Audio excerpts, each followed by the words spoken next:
We just learned about 44-year-old Scott Blevins. From age 3 and age 9, Scott made newspapers. His parents managed a fairgrounds for several years. From late 1979 till 1987, Scott grew up with learning disabilities. At age 10, he was sent to a military orphanage called Sailors and Soldiers Children's Home for a period of 2 years. Scott had challenges every day. Scott at age 9 and his sibling and parents at Nashville, Tennessee stayed in the same hotel with Johnny Cash, the Man in Black, and got to tour inside his limo.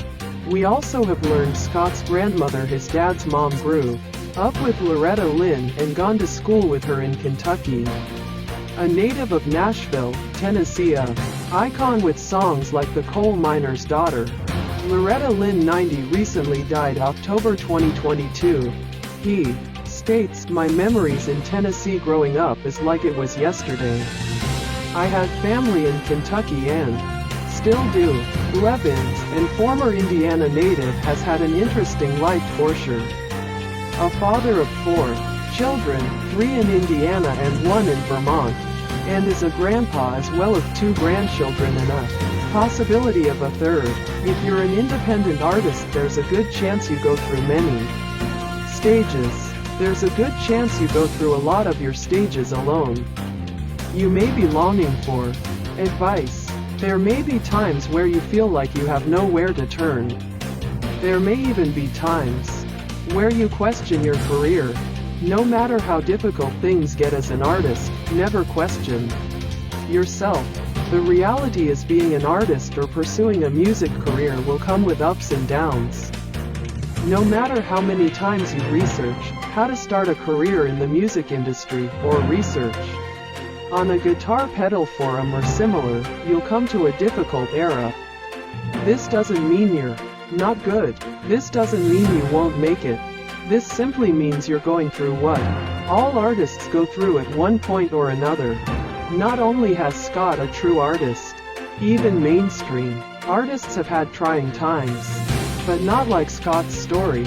11 surgeries 2012, 4 days apart, 2 major lung surgeries, and died in the first procedure after 8 hours in surgery and in the second 5 hours, mean. While his mother was on life support battling for her life, while the possibility of losing her only son in matter of minutes. In the second procedure, she made it out to be with him. To be sure, she didn't lose him. Christmas of 2012 to be exact. Then came a pulmonary embolism infarction that nearly killed him again. A blood clot so badly in depth as he escaped the death route. Then rhabdomyolysis that nearly led to kidney failure, 2014. Then battled 4 years in oncology with polycythemia vera as he defeated it, and gone into remission, with only one treatment, a phlebotomy. Then a stroke to his brain. Vertebral artery dissection occurred in 2018-2019 after a chiropractor visit that caused the damages. And the battle of amputation to the left limb, July 4th, 15th, 2021. From a vein disease of a vascular disease, plus an additional massacre of blood pooling in his right leg. Chronic venous insufficiency, which leads also into heart failure.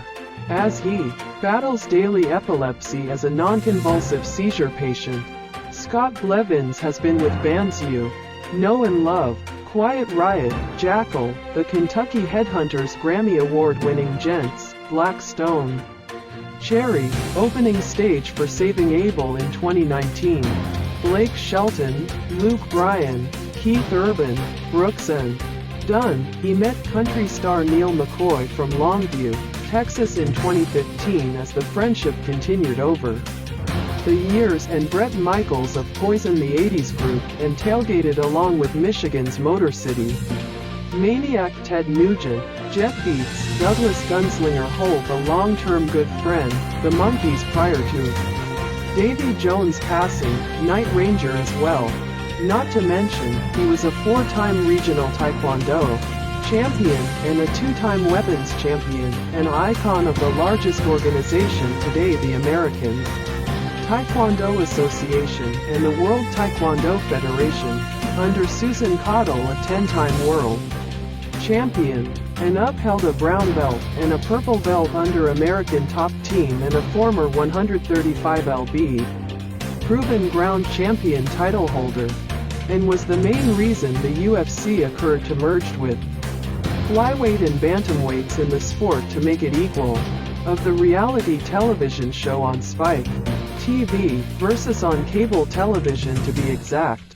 In 2008, Scott was dead on as the merger did occur. As he said, after The Ultimate Fighter Blake Bowman stated that would never occur as it did shortly after UFC 119. Scott become one the most talented and respected men in the world today. But never gave up his pride when it was shallow. He was a simple man, well known by companies nationwide, and he relied solely on this. Today may not be possible, tomorrow is possible. In his humorous words, he was a friend you wanted, a brother you wanted to be at your side. Desired of a legacy for his family and for the records to be clear. He spent a lot time in Wisconsin State and battled Chico Kumas of the Duke Rufus camp, giving Chico his only shot to the UFC and giving it up for a fellow man with a shallow past.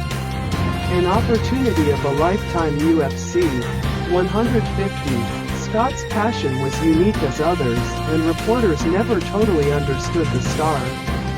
He was honored in the Hall of Fame in 2013, again in Rock and Roll Hall of Fame in 2020. A astonishing person that loved his family of what has been left. Today, we honor him in the most highest and well-deserved legacy, a legacy story of the truest of them all. Reverb Nation, SiriusXM, iHeartRadio, Grand Ole Opry extremists and icons. Scott Blevins, he began a career in 2017 with Steve's Rocks radio show in Arkansas and California State as a concert reporter. He also was a promoter in the music industry as well, and had been honored by Governor Eric Holcomb for Ambitious with the Gaming and Athletic Commission. Scott Blevins has paved many roads for others.